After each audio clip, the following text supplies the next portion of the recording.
On assiste ici à une scène classique. On a un début et une fin, par l'entrée et la sortie de Butch de son appartement.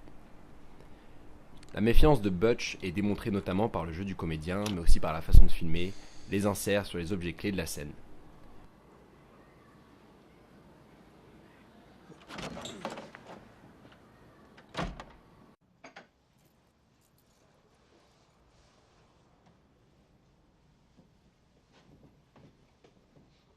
Le plein silence et les bruits diégétiques de cette scène sont en complet contraste avec le reste du film, qui est très sonore, avec les musiques, les bruitages, les dialogues, etc.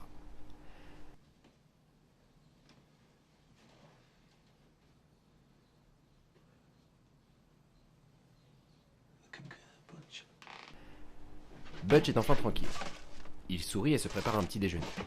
Il met des tranches de pain dans le toaster, ceci prépare la chute de la scène et provoque une montée en tension à cause de la minuterie. L'étonnement visible de Butch par le jeu d'acteur est renforcé par la mise en attente de l'objet qui provoque ce sentiment, car il est torchant. De plus, le double mouvement Butch et caméra accentue encore davantage cette attente. L'insert de l'arme en vue subjective nous met à la place du personnage. La contre-plongée qui suit rajoute encore plus de poids à la scène. On entend la chasse des toilettes, et instantanément, une ironie dramatique s'installe. On sait déjà que l'homme venu tuer Butch va mourir. La confrontation des deux hommes et de leur force de l'un sur l'autre est montrée par le champ contre champ, renforcé par les amorces des personnages. La tension atteint un point critique. Le toaster fait sauter les tartines, les plans longs sont brisés, mais aussi le silence par la rafale.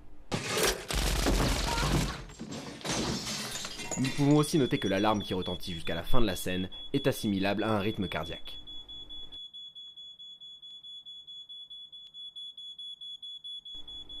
Tout le silence préparé dans la scène est au service de la chute.